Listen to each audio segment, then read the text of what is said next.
Ele foi aprovado para juiz federal com apenas 28 anos, depois de já ter sido aprovado em concursos como o INSS, técnico de tribunais, analista judiciário e vários outros. Nesse vídeo você vai conferir o meu bate-papo com o juiz federal Thales Braghini Leão, em que nós falamos sobre estudo para concursos, sobre o concurso da magistratura, sobre a inteligência emocional e o foco na preparação, entre vários outros temas importantes. Inclusive, eu vou deixar aqui embaixo nos comentários o link para você conhecer o canal dele, vale a pena conferir. Aproveite e deixe também a sua sugestão ou a sua pergunta para um próximo vídeo que a gente vai fazer.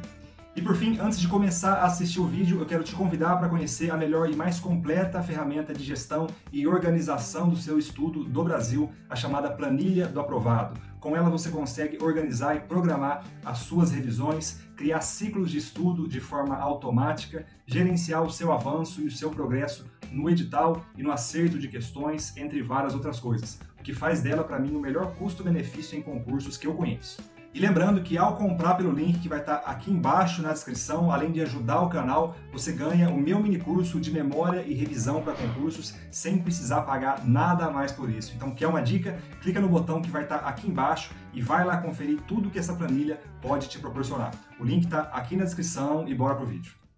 Bom, vamos lá então. Thales, obrigado por aceitar esse convite, né? A gente teve essa ideia de bater esse papo para ajudar o pessoal que está nessa jornada, que está nessa caminhada de concursos. Você teve um resultado muito legal, muito acima da média. Então, acho que a gente vai poder contribuir bastante para quem estiver assistindo aqui. Boa noite, Rafael, tudo bem? E aqui, boa noite, né? Mas eu cumprimento a todos que estejam vendo o vídeo posteriormente. Para mim é sempre um privilégio poder falar sobre concursos, que é uma coisa que eu gosto muito, fez parte da minha vida durante muitos anos. Hoje eu brinco que eu estou aposentado de concursos, mas eu estou aí para tentar ajudar quem está nessa briga aí, essa luta feroz, para conseguir uma aprovação, ou às vezes até a primeira aprovação e poder se manter e conseguir uma profissão bacana dentro dos concursos públicos. Maravilha, a gente sabe que essa vida não é fácil, né? Tem um coach que fala que é essa vida bandida de concurseiro, para você sair dela logo, e realmente não é fácil. E assim, falando nisso, conta para mim como é que foi que começou isso, onde começou a sua trajetória em concursos e também quais foram as suas aprovações, né? O que você tem de histórico aí para compartilhar? Opa, eu concordo plenamente aí com esse coach nessa parte. Acho que a gente começa o concurso já pensando na aposentadoria. Quando eu comecei a disputar, vamos colocar como uma disputa aí, né, a luta pelo concurso público, eu estava no início da graduação, primeiro ano de faculdade, e eu tinha muita perspectiva do que eu queria ao final, o meu sonho de me tornar juiz. Ainda não sabia se ia ser juiz estadual ou juiz federal, mas eu tinha uma plena convicção do sonho pela magistratura. E aí eu sabia que eu precisava me manter, eu precisava conseguir algo que me ajudasse nisso, e eu então comecei a fazer provas para começar a entender como que funcionavam os concursos. E eu lembro que no primeiro ano eu fiz um concurso de banco da nossa caixa, foi um concurso que alguns da minha turma da faculdade passaram, eu não consegui. Aí foi frustrante, porque eu errei no gabarito, eu fiz uma confusão, eu não fazia isso no vestibular, nunca fiz uma coisa dessa. E aí eu não passei, mas logo na sequência, no segundo ano, eu fiz alguns outros concursos, técnico de TRF, eu fiz técnico de TJ, acabei conseguindo aquelas aprovações que nunca chega a nossa vez. Quem está no mundo dos concursos sabe como é que é isso. Você pega a lista de espera ali, 8º, 9º, 10º, já comemora, já se antecipa achando que resolveu sua vida, mas a nomeação nunca vem. Às vezes é um resultado que você vai colher o fruto 2, 3, até 4 anos depois, como foi o meu caso. O primeiro concurso que eu tomei, o primeiro concurso da Justiça Federal que eu tomei posse quase 4 anos depois da homologação do concurso, ou seja, estava no finalzinho do prazo de validade do concurso, quase encerrando o concurso, saiu a minha nomeação, e olha que eu tinha ficado em terceiro do concurso. Saiu a minha nomeação, eu consegui tomar posse, e para mim, ter trabalhado na Justiça Federal foi ótimo, conectou com esse meu sonho na magistratura, e essa luta inicial nos concursos públicos, que foram aí mais de 10 anos fazendo provas, eu fiz muita prova de tudo quanto é cargo para conseguir essa escalada até o meu concurso do sonho, que era a magistratura.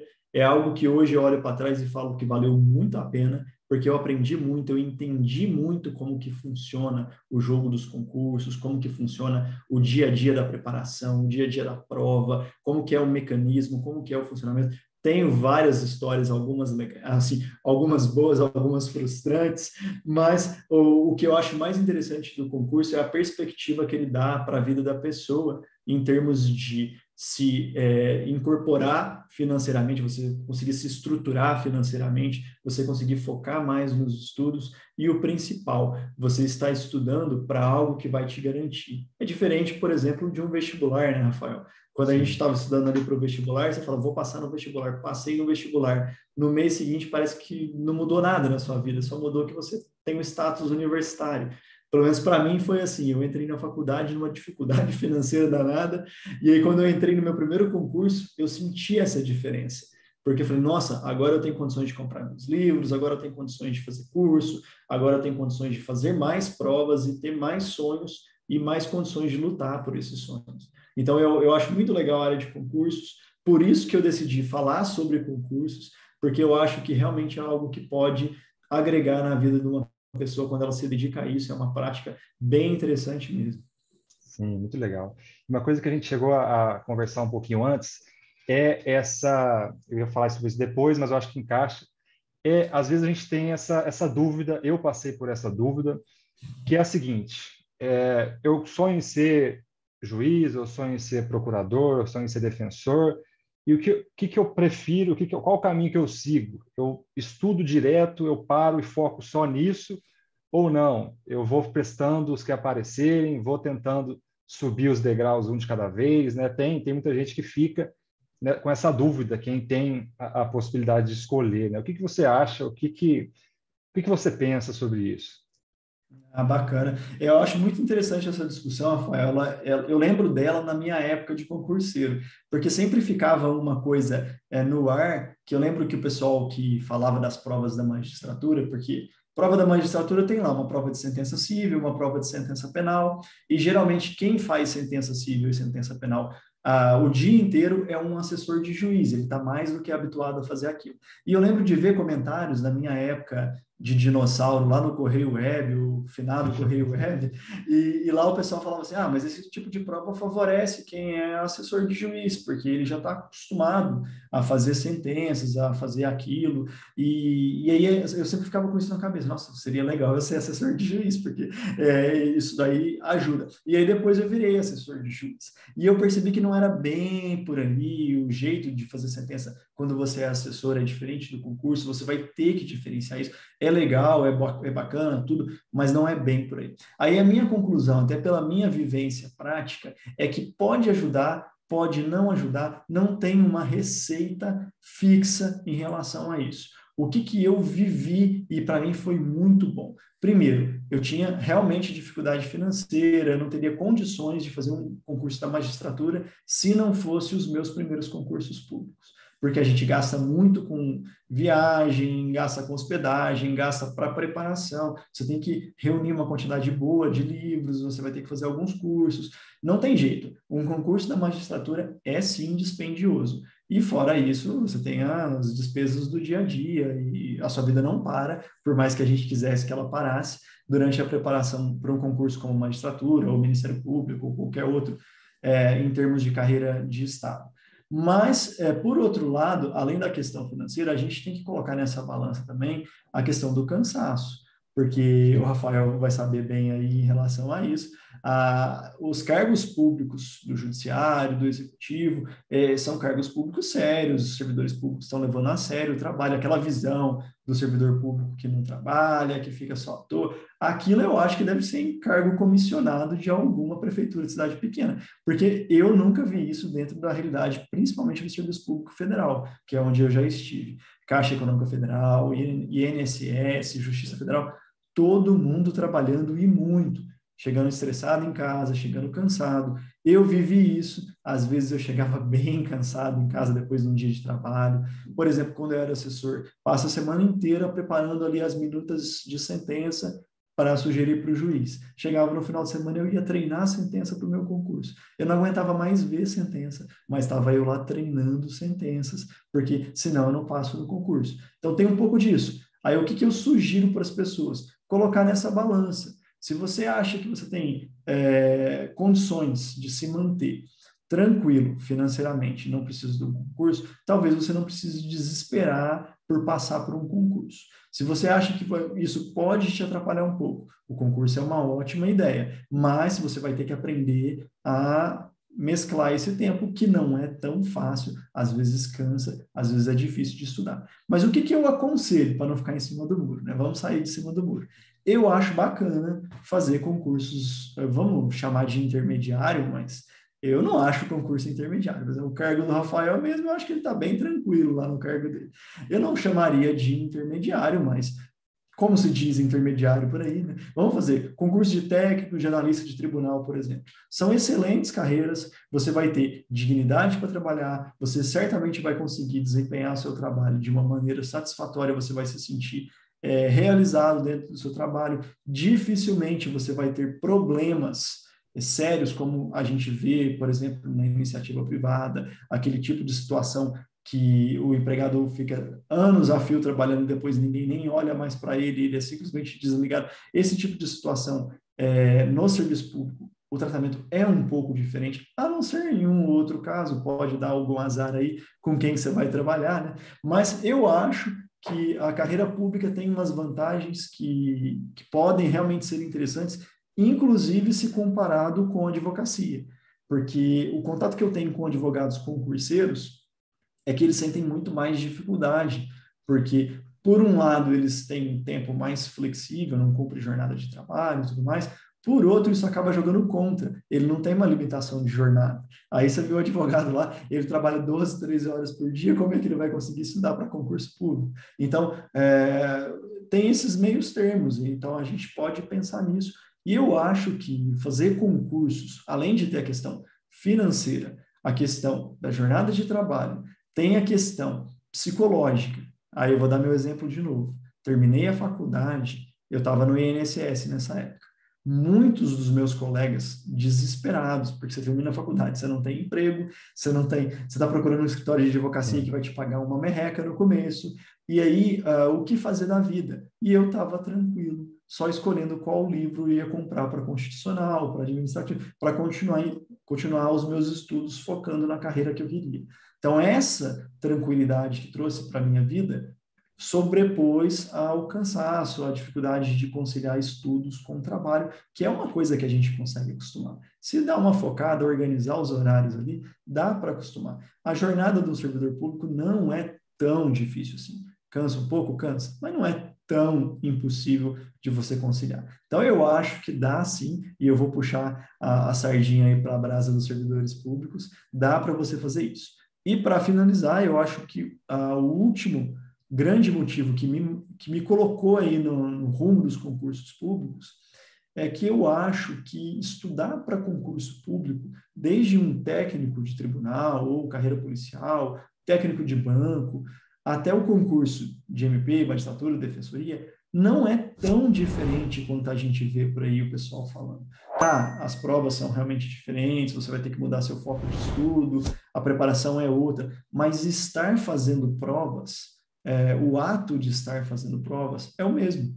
Você tem a concorrência, você tem que entender como que funciona a prova, você tem que entender como que a sua cabeça funciona, como que você vai lembrar o conteúdo, é a mesma coisa, ou seja, a dinâmica, a estruturação da sua vida para estudar é a mesma. O foco nos estudos, a rotina de estudos, aquela coisa de não adianta estudar 15 horas no dia e ficar uma semana sem estudar, tudo isso é a mesma coisa, desde o concurso que a gente poderia chamar de inicial por conta de questões salariais, até o concurso final, é a mesma coisa. Então, você vai aprender a organizar a sua vida como um concurseiro, uma concurseira, e aí você vai levar esses ensinamentos quando você quiser continuar a fazer concurso. Foi exatamente isso que eu fiz. Eu fui aprendendo a ser concurseiro e cada vez mais eu ia vendo onde corrigir os erros. É claro que a gente vai amadurecendo isso, quando começa a estudar ali, no meu caso, para magistratura, você começa a perceber que tem que acrescentar outras coisas, não dá para ficar só do jeito que estudava lá para técnica e analista,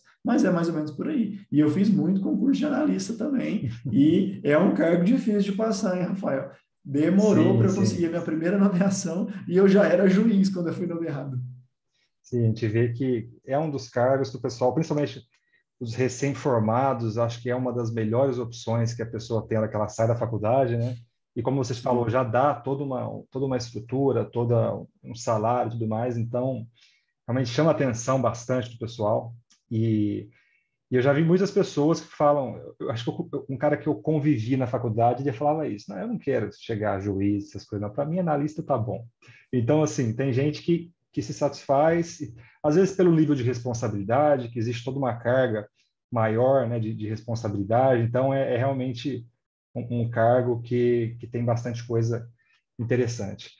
E falando sobre essa questão da sua preparação, só me lembra um detalhe, né? Quando você passou para juiz, me fala depois, com que idade, né, você tomou posse e qual cargo você estava na época e como que era a sua rotina de estudos e o seu dia a dia para conciliar o trabalho da época com os estudos que não é brincadeira, eles dão magistratura, né?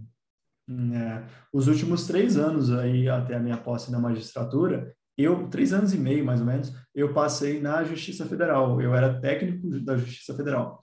A cronologia ficou de ponta cabeça. Eu passei nesse concurso antes de passar no do INSS, mas o INSS me convocou bem antes. Eu passei dentro das vagas, eu fui nomeado no mesmo ano do concurso. Eu estava no quarto ano da faculdade quando eu entrei no INSS. Mas aí esse Sim. concurso da Justiça Federal eu passei no segundo ano, só fui nomeado no sexto ano, né, quando eu já tinha formado. Então a cronologia ficou de ponta cabeça porque foi uma lista que não rodava nunca. Eu já tinha até desistido desse concurso, na verdade. Mas uma hora chega a nomeação, chegou, eu considerei trocar do INSS para a Justiça Federal, porque para mim seria algo interessante ter contato direto dentro do judiciário. Tinha alguns amigos lá na vara, inclusive, foi legal, a gente já se conhecia, e aí quando eu fui para lá, o sonho de ser juiz veio mais forte, e logo fui para assessoria, e eu passei, assim, 2 anos e meio a 3, direto na assessoria de juiz federal, trabalhei com mais de um juiz federal, na cidade de São Sebastião do Paraíso, que é a minha terra natal, e lá eu aprendi muito sobre a magistratura, além de questões de concurso e tudo, como que é a profissão mesmo, como que são os bastidores da magistratura, e aquilo me deixou ainda mais motivado a continuar estudando. Então, tudo que eu precisei fazer foi organizar a rotina, definir a jornada de trabalho que eu gostava mais, eu gostava de fazer aquela jornada de trabalho sem almoço, né, o diretão, fazia do meio-dia às 7, e, assim, eventualmente a gente fica um pouquinho mais, tem que sair mais, né, chega mais cedo quando o juiz pede, faz parte, né? Mas no dia a dia, eu fazia meio-dia às 7 e eu estudava algumas horas de manhã, algumas horas à noite e aproveitava bem os meus sábados. E os domingos eu tentava colocar pelo menos umas 5 a 6 horas para não ficar sem estudar nada. E eu consegui fazer essa rotina de uma maneira bastante linear mesmo. Eu fiquei ali pelo menos uns 3 anos repetindo isso, dividindo matérias, tentando entender as provas. Eu lembro que os meus 2 primeiros anos em concurso de magistratura foi só reprovação, eu não consegui nem segunda fase. Tem muita gente que fala assim, já fiz o primeiro, fui para a segunda fase. Eu não, eu fiz os primeiros, eu reprovei nos 5 TRFs, aí eu estava indo para reprovar nos 5 de novo, eu consegui minha primeira e segunda fase. Aí depois eu teve uns que eu fiz pela terceira vez, então assim, foi na repetição, na tentativa. A segunda fase eu cheguei, as primeiras vezes eu estava muito confiante porque eu era assessor, mas aí a realidade da prova me mostrou que fazer uma sentença civil e penal à mão é diferente de fazer ali no computador, pesquisando. Então eu tive que realmente aprofundar nisso, aprender técnica, treinar e ver a diferenciação entre uma coisa e outra, mergulhar mesmo, ou seja, tudo o que qualquer concurseiro vai falar quando a gente conversa, né? Tem que aprender a técnica, tem que aprender como melhorar as suas habilidades, as suas capacidades. Então, eu sempre disse e continuo dizendo, os concursos, eles são muito conectados em termos de estratégias de preparação. O que muda mesmo é o conteúdo, o que você vai abordar, e o conteúdo da magistratura é imenso, o conteúdo de analista também é muito grande, o conteúdo de técnico não é tão grande, mas vem matemática, tem muita gente que foge dele por medo, né? Então, assim, tem todas as estratégias. Eu acabei vivendo essas fases bem intensamente, Só que nessa parte da magistratura, eu não fazia só magistratura. Como eu era técnico, eu tinha a intenção de conseguir qualquer cargo que remunerasse um pouco melhor. Ali o objetivo basicamente era não aposentar como técnico, porque a gente sempre acha que tem mais potencialidade para poder vender para o poder público, vamos falar assim, né? E aí eu fazia outras provas, eu fiz várias de analista, eu fiz de oficial de justiça da Justiça Federal, Justiça do Trabalho, eu fiz assim vários concursos, mas eu sempre brinco que o de analista para mim era o mais difícil, porque nunca saía uma nomeação, eu ficava sempre na lista, nunca rodava, porque o pessoal entra para analista e não sai mais, né? Vocês ocupam a cadeira e não desocupam mais. Aí quando chegou a minha primeira nomeação para analista, foi no TRF da 2ª Região, eu já tinha tomado posse na magistratura federal. E tem uma situação mais trágica ainda, Rafael. Eu fiz de analista do TRF3, que é onde eu estou hoje, aqui no estado de São Paulo, Mato Grosso do Sul, e eu estava convocado para a prova oral do TRF3 e estava inscrito no concurso de analista. E aí, como eu fui para acompanhar a namorada na época, eu falei, ela já vai entrar para fazer a prova, eu vou ter que ficar esperando, eu vou entrar também. Aí eu entrei e fiz a prova, mas era uma prova que já não tinha mais nenhum interesse nela. E você acredita que eu reprovei na prova? Eu zerei uma das abertas e na época o edital falava que não podia zerar e eu reprovei, não consegui nem lista de espera nesse. Geralmente a gente consegue sempre uma listinha de espera, né? Esse nem isso, meu nome não ficou lá. E eu falei assim, nossa, que engraçado, né? Eu estou na prova oral para ser juiz nesse tribunal e nesse mesmo tribunal eu não fui aceito como um analista. Mas assim, é isso a vida do concurseiro, né? A gente tem os altos e baixos, tem um dia que está menos inspirado, tem aquela questão que você embirra com ela, que foi o meu caso, eu acho que tinha coisa naquela questão, e em vez de ser prático e objetivo, responder a questão, eu fiquei embirrando com ela e acabei sendo reprovado. Então, esse tipo de situação, só quem faz concurso vive. E eu sempre recomendo, se você quer ser um concurseiro, quer ser aprovado num concurso, faça concursos. Porque se você não fizer, você não vai sentir o que é isso, como que é a pressão na hora da prova, como que... Uma coisa é você estudar num livro, outra coisa é você lembrar aquilo na hora da prova. Então, eu vivi isso bem intensamente e tento transmitir para as pessoas procurarem essas experiências também, porque isso vai melhorar a capacidade delas de serem aprovadas futuramente. O treinamento, eu falei sobre isso esses dias, que existem, para mim, tem duas grandes habilidades assim, para estudar para concurso, básicas, né? Que a pessoa tem que saber estudar, tem que saber memorizar, isso é o que todo mundo se dá conta, mas que tem essa habilidade de fazer provas também, porque eu convivi com pessoas que eram primeira da turma, estava sempre lá, ensinavam os outros, né? Mas na hora da prova tinha pânico, tinha ansiedade, não dava conta de fazer a prova no tempo. Então, é importante treinar, é importante fazer provas, inclusive a circunstância da prova é importante, porque é diferente você fazer umas questões lá na sua casa no final de semana e você tá lá viajando em uma outra cidade, com aquela pressão do tempo, dormindo fora, toda aquela coisa, né? Então, é um treinamento que a gente vai fazendo mesmo. E que até a escolha do hotel é uma arte, né? Sim, sim. Então, é muita coisa que acontece, tem as excepcionalidades que acontecem, né? Eu fiz um concurso, por exemplo, aqui numa cidade próxima, onde eu estou agora, que eu fui segundo colocado lá no concurso, se eu não me engano, e aí, anos depois, estourou a fraude no concurso, que eu era a procuradoria do município, e que o primeiro colocado era um parente da prefeita, aquela coisa toda, e tinha vários cargos que foram, que teve fraude em várias áreas diferentes. Então, são muitas coisas para lidar, né? O meu concurso de analista teve também uma fraude que eu falei por pouco, podia ter acontecido comigo, podia ter anulado a prova toda, porque, se eu não me engano, eram 5 dos primeiros colocados ali que estavam usando umas escutas lá, aquela coisa. Então, assim, Caramba. Muita coisa para administrar, né? E tem que estar com o emocional em dia também, tem que estar Você entrou em que preparado. ano nesse concurso? Ele foi eu entrei em 2014 também. Foi esse que eu fui reprovado então, Rafael. Então, olha só, foi 2012, 2013, né? Eu acho que a prova foi... Eu não lembro se foi... Eu acho que foi em 2014 mesmo, porque eu fui convocado a prova oral em janeiro e fiz essa prova provavelmente em fevereiro. Então, e aí eu lembro que eu estava lá em São Paulo tomando posse, e com os caras lá, e depois estourou a fraude, uma mega fraude de concursos que a PF foi descobrindo e tal, e os Nossa, caras também fiquei todos... sabendo disso. Sim, eu fiquei sabendo, já estava lá em Catanduva, trabalhando, anos depois, Uhum.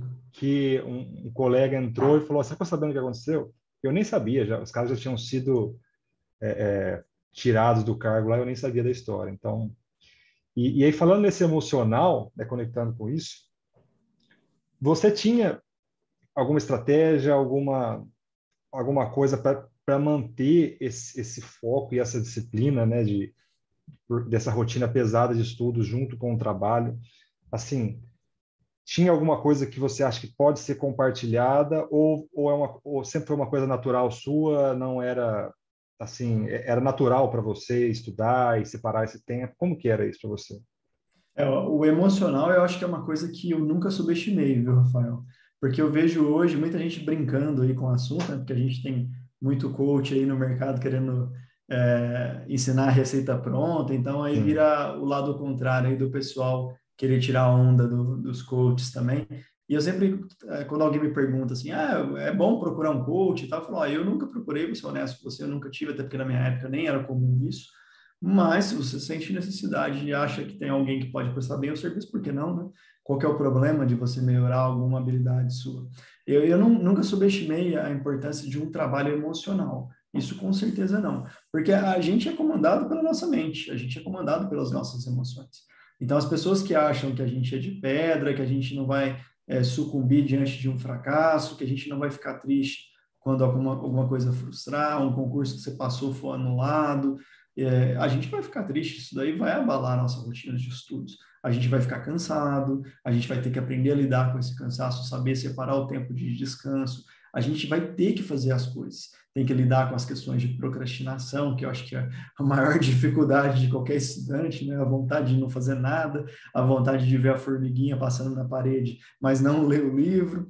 E esse tipo de coisa a gente consegue concentrando, focando. No meu caso, eu nunca precisei procurar ajuda profissional, nem de psicólogo, nem de coach não psicólogo, até porque na época ninguém nem fazia isso, que eu saiba. Eu nunca precisei preocupar com isso. Mas não vou dizer que eu nunca na minha vida não tive dificuldades em termos de, a gente pode chamar até de concentração psicológica aí, né, de você focar e tudo. Eu vinha de competições esportivas, eu praticava competições de xadrez e eu vivi isso intensamente desde a minha adolescência nas competições, porque eu percebia que quando eu estava aquela coisa de ficar pilhado demais, né, na competição, eram as piores partidas, os piores torneios, eu sim. sempre ia mal. Então eu comecei desde jovem, 13 para 14 anos, a tentar, como um exercício mental, não pensar tanto no que ia vir. Então, aí, às vésperas do torneio, os meus amigos tudo desesperado para saber como é que ia ser o torneio, e eu, assim, tentando o máximo possível pensar só no agora. O que eu preciso rever agora, e o que eu tenho que lembrar de última hora, e não preocupando quem ia jogar, com quem que eu ia jogar, esse tipo de coisa, porque eu percebi que isso mais me atrapalhava do que me ajudava. E aí eu acabei conectando isso no vestibular, eu não ficava tão pilhado no vestibular, mas é claro que é um exercício, né? Cada vez a gente aprende uma coisinha a mais. Eu lembro que no vestibular eu fiz USP e Unesp, eu queria muito USP, fiquei muito nervoso no dia da prova, errei umas questões bobas e não passei. Então, assim, esse tipo de situação a gente aprende. E ali eu fui acumulando experiência nesses primeiros concursos, e aí eu comecei a entender que o principal que eu precisava fazer era evitar pensar. Então, eu criei quase que um gatilho. Assim, eu começava a pensar no concurso. Nossa, como é que vai ser essa prova? Vai ser difícil. Eu falei, não, peraí, eu tenho que fazer a minha parte. O que não depende de mim, que seja. Então, aí eu comecei a preocupar menos com prova anulada, com esses problemas de extra, sua prova, né, o que você não consegue modificar. Que nem eu comentei com o pessoal que fez a OAB agora. A OAB foi adiada às vésperas. Aí o pessoal desesperado, o que eu faço? A prova da OAB foi adiada. Eu falo, você não faz nada, você continua estudando. Você não tem o que fazer. Você não consegue obrigar a OAB a colocar a prova na sua carteira e você poder fazer a prova. A única coisa que você pode fazer é continuar estudando, tentando manter a sua rotina. Se você estiver cansado, descansa. Faz parte. Às vezes a gente precisa de um descanso mesmo, mas você precisa. Ah, eu estava preparado para fazer a prova amanhã. Você vai estar preparado para fazer daqui a 1, 2 meses. Não vai mudar, você não vai esquecer tudo. Se tiver que programar um descansinho, faz parte, porque às vezes a gente se programa assim, ó, vou fazer a prova, depois eu descanso 2 semanas porque eu vou estar no limite. Aí adia a prova, como é que você faz? Nossa, agora eu vou descansar e a prova vai vir. Você tem que adaptar de alguma maneira. Às vezes faz um descanso menor, em vez de 2 semanas faz uma. Você adapta alguma coisa, com certeza, mas não pode ficar pilhado, porque se a gente não conseguir se manter focado no que a gente está fazendo, é só a gente que vai sair perdendo. A prova vai voltar e você vai provavelmente não conseguir fazer bem feita aquela prova. Então, eu fui tentando, ao máximo das vezes, aprender isso na minha experiência. E você imagina, a pressão de uma prova oral, que eu fiz da prova oral da AGU, Procurador Federal, e prova oral da Magistratura Federal. É aquela prova que, se você não tiver um controle absoluto dos seus nervos, você chega na frente do examinador e trava o sistema completo, né? É a tela azul completa do Windows ali na frente. Porque a chance de dar branco ali na hora é muito grande. Então, aí a gente tem, sim, que aprender e treinar isso. Eu sempre digo que é um exercício diário isso. Treinar a não pensar tanto ali na prova, não pensar tanto no futuro, não preocupar tanto com essas outras coisas e ir se exercitando. Hoje eu não consegui, hoje eu pensei demais na prova. Amanhã tenta pensar um pouco menos. E aí você vai, é quase que o exercício diário de um fumante para largar o cigarro. Você vai construindo pequenas coisas para melhorar. Agora, claro que eu estou falando isso, eu não estou subestimando dificuldades mentais, eu nunca tive doenças, eu nunca tive problemas, e a gente sabe que tem pessoas que têm realmente crises de ansiedade, crises de pânico, e o concurso ele desperta isso, é a competição, você querer se superar, a gente está no limite, no nosso limite ali o tempo todo. Então, se você que está assistindo a gente aí, né, tem alguma dificuldade que você acha que você não consegue superar sozinho, igual eu consegui, que eu consegui me exercitar, foi quase uma meditação minha mesmo, você acha que você não está conseguindo, não subestime isso, não ache que porque o Thales conseguiu, você vai conseguir também. Procura ajuda profissional, tem muito profissional da área que dá assistência para você aprender a lidar com essas emoções. E a gente vê isso hoje, eu não sei que área que você trabalha aí no judiciário, Rafael, mas a gente vê isso hoje nas demandas, principalmente nas previdenciárias, né? Como as pessoas têm dificuldade de lidar com as emoções e como que isso acaba reverberando em doenças mentais. Então, muitas crises de ansiedade, o pessoal tendo que fazer uso de medicação. Então, às vezes, você trabalhar ali no início pode ser uma boa ideia. Então, se você tem condições e sente que não tem como você fazer isso sozinho, procura uma ajuda profissional, vai ser ótimo, você vai organizar as suas emoções e vai render muito mais nos concursos. Sim, uma coisa que eu demorei para entender, que eu só entendi depois de começar a ouvir alguns profissionais muito sérios assim dessa área de coaching, é que existem pessoas e pessoas. E eu te perguntei dessa questão do foco e de como que era para você manter essa disciplina, porque existem pessoas que naturalmente são disciplinadas e naturalmente são focadas. Então, essa pessoa, se sobrar 1 hora para ela no dia, é natural para ela ir lá e estudar. Existem outras pessoas que vão ter outras facilidades, mas que vão ser mais traídas, que vão querer fazer 1000 outras coisas, que não vai ser estudar, e essas pessoas vão ter que buscar estratégias diferentes, né? Vão ter que buscar formas, Perfeito. talvez se comprometer com outras pessoas, enfim, vão ter que lutar mais para manter esse foco. E aí é aquela coisa que a gente tem que tomar muito cuidado, né, nos concursos, que é essa coisa da comparação, né? Às vezes se comparar com o outro, porque tem essas diferenças que são muito, muito sérias. Então, às vezes, uma estratégia que funciona muito bem para outra pessoa não vai funcionar para você, porque é um perfil muito diferente. Você funciona de outra forma, são outras estratégias mentais, isso tem que ser buscado para você ir encontrando o seu ritmo, encontrando a sua forma de estudar, de se preparar e tudo mais. E sobre isso, você me lembrou também essa questão das notícias, sobre as coisas que estão fora do nosso controle, né? É uma coisa que eu sempre falo bastante para o pessoal dos concursos, que faz uns bons anos que eu praticamente cortei a televisão, a CTV aberta, os noticiários da minha vida. E eu comecei a ver que muitas pessoas de sucesso, pessoas que eu gosto de ouvir, que eu admiro, elas também fazem isso e também pensam a mesma coisa.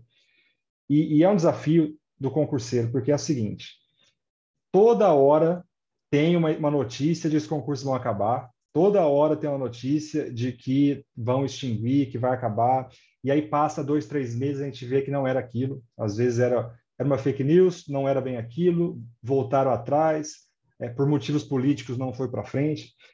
Então, é motivo para abalar o estudo a todo momento, né? E eu vejo que quem fica muito, muito ligado e concentrado nessas coisas que estão fora do controle, acaba ficando para trás, porque é impossível você manter o seu foco, manter a sua energia.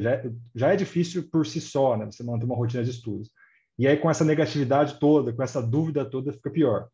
Então, é uma dica minha, depois você fala que você concorda, mas eu acho que, assim, a gente tem que procurar, principalmente quando é um objetivo desses mais difíceis, um objetivo que vai te exigir mais, blindar a mente mesmo, diminuir, separar das pessoas, às vezes pessoas negativas, né, dentro do possível, diminuir o contato. Notícias, cuidado, presta atenção, peraí, isso aqui, eu posso fazer alguma coisa sobre isso ou eu vou gastar minha energia emocional aqui à toa, porque está totalmente fora do meu alcance, né? Então, eu praticamente cortei isso e era ali. O que eu tenho que fazer? É isso aqui. Essa matéria hoje, vou estudar de tal hora, beleza. E evitar, né, de ficar pensando muito sobre essas coisas que estão fora. Acho que tem a ver com o que você falou. Depois me fala o que você pensa sobre isso e também se você acha que essa vivência do xadrez, da concentração, te ajudou e enfim, foi útil para você nessa trajetória. Eu acho que as energias que a gente convive diariamente, elas influenciam muito no nosso comportamento. Tem muita gente que acha que não, que tanto faz, o importante é você sentar para estudar. Mas isso seria assim se fôssemos robotizados. Se a gente não tivesse sentimentos, se a gente não fosse pessoa humana, tanto faria mesmo. Então, aquela pessoa que não liga para nada, totalmente fria, ela não vai se importar se tem alguém torcendo por ela, torcendo contra, se tem alguém falando bem, falando mal, ela não vai se importar com nada, vai simplesmente fazer concurso. Mas acredite, isso aí é exceção. As pessoas normais, as pessoas humanas, a gente tem sentimento, a gente fica frustrado, a gente fica contente, a gente fica animado, a gente fica com preguiça, a gente tem todos esses sentimentos e todo mundo tem isso. Então, o concurseiro ele tem uma luta diária para tentar se abstrair desses sentimentos que atrapalham ele a estudar e se conectar com aqueles que ajudam para que ele estude. No meu caso, a minha maior dificuldade nunca foi concentração. Quando eu pego uma coisa, eu consigo concentrar firme nela.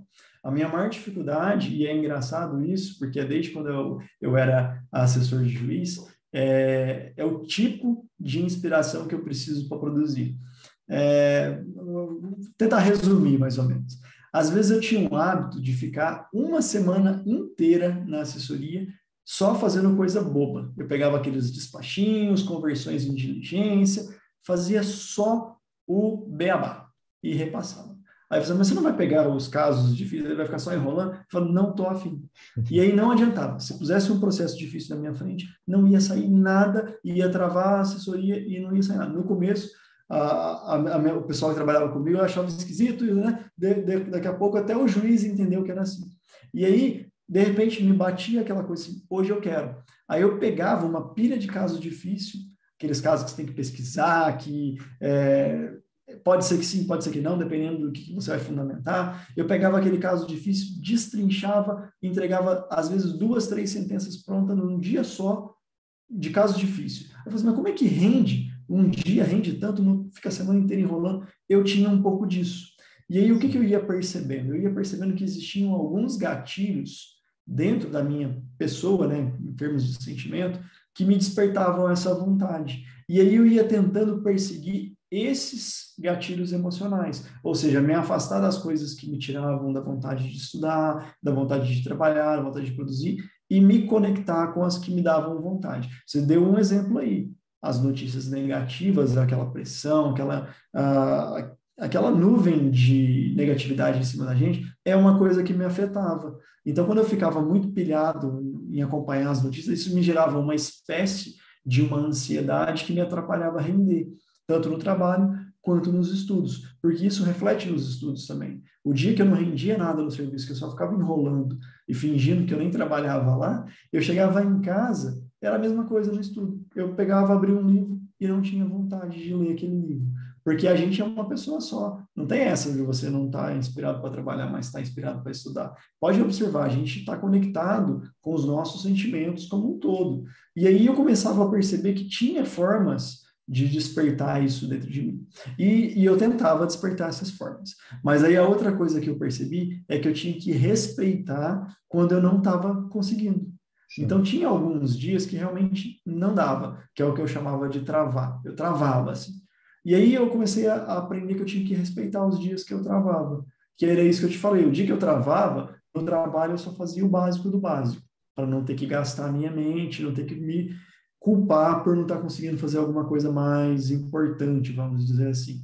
E nos estudos, o que eu fazia? Ou eu mudava o foco, isso da matéria que eu gostava mais, eu alterava o meu cronograma, eu modificava alguma coisa ali para poder fazer alguma coisa, ou eu antecipava algum período de descanso mesmo. Às vezes eu fazia isso, tá programando descansar daqui a um mês, mas eu tô achando que eu vou ter que descansar essa semana. Aí eu mexia ali no meu cronograminha e dava uma antecipada no descanso, por exemplo, porque às vezes era isso que eu estava precisando. Dar uma diminuidinha no ritmo, ir visitar alguém, ir jogar um futebol, ir preocupar com outra coisa, porque a gente não é máquina, a gente está ligado a sentimentos. Então, você tem que aprender o que te trava e o que te destrava. Tem gente que consegue aprender isso sozinho, eu acabei conseguindo aprender isso sozinho. Tem gente que não consegue, por isso que eu mencionei a possibilidade de procurar uma ajuda profissional, seja de psicólogo, psiquiatra, coach, seja o que for, para poder te ajudar. E em relação a se blindar, eu acho que é uma coisa essencial para o concurseiro. Porque se a gente parar para pensar que, mesmo no concurso de técnico, de analista, a gente já não está mais falando de um estudo de curto prazo, porque teve época que a gente falava, né? Tem concurso aí que em 2 meses você estuda e passa. Hoje em dia não está mais assim. A concorrência está grande, menos editais, e por aí vai. Então, você vai ter que entender que a jornada vai ser dura. Você vai enfrentar uma batalha dura, seja qual for o concurso. E aí, você, dentro dessa lógica de tração, de pelo menos de médio prazo, pelo menos para um ano e pouco, você vai ter que entender que você vai ter altos e baixos. E você vai ter que aceitar esses seus altos e baixos. E aí, a gente trabalhar isso emocionalmente é muito importante. Eu acho que a gente ganha muito. E por isso que eu não subestimo as questões emocionais. Eu nunca subestimei. Eu vejo gente subestimando, mas você vai ver. A maior parte das pessoas que subestimam são aqueles fenômenos em concurso. O sujeito passou com 23, 24 anos em 10 concursos. Mas aí é fácil subestimar. Eu quero ver você subestimar, você torcendo para um concurso dar certo, agora vai vir minha nomeação, eles vão lá e anulam o concurso.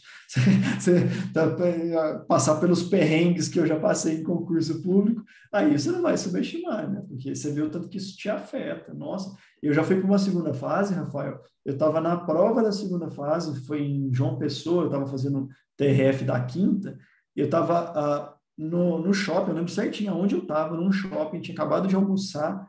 Eu sentei com o celular na mão, saiu o resultado do TRF da segunda, provas de sentenças. Nossa, será que eu vou para a prova oral na segunda região? Animadinho, abri o resultado, reprovado. E eu tinha prova amanhã, né, no dia seguinte. Sim. Não afeta, o Thales é blindado, ele trabalhou emocional. Não afeta o caramba. Eu fui para a prova magoadaço, porque eu achei que eu tinha ido bem naquela prova. Essas coisas afetam a gente. E a gente está conectado com isso. Claro que poderia ter afetado mais, afetou um pouquinho menos. Eu não passei nessa da quinta, porque eu errei coisa ali que eu não sabia mesmo. Não foi em decorrência direta disso. Mas que afeta, afeta. Não tem como falar que não afeta. E são essas vivências que a gente vai tendo, vai colecionando experiências, e não dá para subestimar as questões emocionais. Não dá. Maravilha, é isso. É um jogo complexo e quanto mais a pessoa souber, né, de todas essas dimensões, melhor. E aí, para a gente já caminhar para o fechamento, qual a sua dica, né? Qual a sua recomendação final aí para aquela pessoa que está olhando para a magistratura federal, para um concurso de alto nível, está olhando, está falando, abre aquele edital e fala, não, isso aí não é para mim, não. Só o edital a pessoa já cansa de ler. Então, qual que é a sua recomendação para quem está nessa, para quem está pensando, será que eu dou conta? E como que eu posso fazer para aumentar a minha chance de conseguir chegar nesse nível? O que que você tem para passar para eles? Essa é uma pergunta que eu já me fiz aqui no canal, né? Como superar no meu canal do YouTube, como superar um edital que você tem medo, você olha para ele e treme as pernas. De fato, isso aconteceu comigo, que como eu fiz uma base muito forte nos concursos de técnico e analista, eu era muito focado neles. Quando eu fui olhar as primeiras vezes os concursos de juiz, e principalmente juiz federal, eu lembro que a minha primeira reação foi: isso daqui não é possível, né?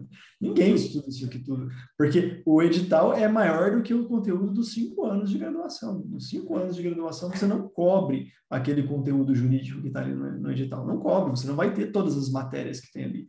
Cai coisas ali que não tem em graduação nenhuma. Sim. Teria que ser período integral, uns 6 anos, para conseguir tudo aquilo de matéria. E aí, o que eu posso dizer hoje, como um aprovado no concurso, e de antigamente, que era um que ficou também com medo desse edital, é que existe uma coisa que tem um poder muito grande, também subestimada por muita gente, mas que vale muito a pena focar nela, que é rotina. Quando você incorpora uma rotina de estudos e tem estratégia nesses estudos, mas com rotina, você percebe que vai chegar um ponto que você vai olhando esse mesmo edital e falar: nossa, isso eu já estudei, isso eu já estudei. Isso aqui eu não lembro tudo, mas eu lembro alguma coisa. Isso aqui eu consegui enrolar alguma coisa. Você começa a perceber que aquelas matérias não estão tão fora da sua realidade. Só que não adianta. Isso não é de um dia para o outro. Tem gente que começa a estudar para concurso e quer passar em 6 meses, especialmente concurso da magistratura. Dificilmente não vai ser um caminho normal isso. Pode ter alguém que conseguiu, e se a gente ficar pilhando com eles, como você mesmo disse, né, a gente ficar preocupando com os outros, a gente vai acabar desanimando pelo caminho. Mas o que eu gostava de fazer era: eu vou focar no meu, definir a minha estratégia de estudos, vou tentando aprimorar essa estratégia e vou confiando na minha rotina. Você vai incorporando mais conhecimento e, ao longo do tempo, esse conhecimento vai ficando sólido, consolidado, e você começa a entender um pouco mais das matérias. E eu vou dar um spoiler: depois que você passa, isso desmorona, a gente começa a esquecer tudo. Tem várias matérias que eu olho e falo: meu Deus, eu já estudei isso, mas eu não lembro de mais nada. Faz parte. O que a gente não mexe na prática, que você não revê ali para trabalhar e tudo, aquelas matérias absolutamente teóricas que não fazem parte do dia a dia, a gente começa a esquecer tudo, é impressionante. Mas aí só demonstra o tanto que a rotina é importante, né? Saiu da minha rotina, tem 7 anos que eu não estudo, eu já começo a desconectar do meu cérebro, eu vou esquecendo. Então, confiem na rotina. Incorporem uma boa rotina de estudos, sigam boas dicas, como o Rafael disse, profissionais sérios, pessoas que estão dispostas a te ajudar. Deixa para lá aquelas pessoas que querem te impressionar, falar que é o melhor de todos, e isso daí não vai te impressionar, só vai te atrapalhar. Preocupa com quem quer realmente te ajudar e sigam bons conselhos. Maravilha. Hábito e consistência, né? A gente sabe qual que é a receita, mas o difícil é colocar isso em prática. E todos os dias, né? Todos os dias. E confiar nisso, né? Porque no início Sim. parece que não está mudando nada, né? Que você está mais esquecendo do que aprendendo. Sim. Mas tem que confiar. É isso aí. Tá aí uma autoridade no assunto, né? Conseguiu chegar lá. Obrigado, Thales, pelo papo. Acredito que vai dar para contribuir bastante com o pessoal. E o pessoal espere aí que logo vem mais contribuições nossas aí, né? Sim. E, como diz aí o slogan do Rafael, né? Dá para passar. Então, vamos deixar essa mensagem pro pessoal, Rafael. Vamos lá, vamos firme. É isso aí. Obrigado, pessoal. Até a próxima. Foi um prazer falar com você, Thales. Sucesso aí. Prazer é meu. Valeu. Valeu, um abraço, até mais, boa noite.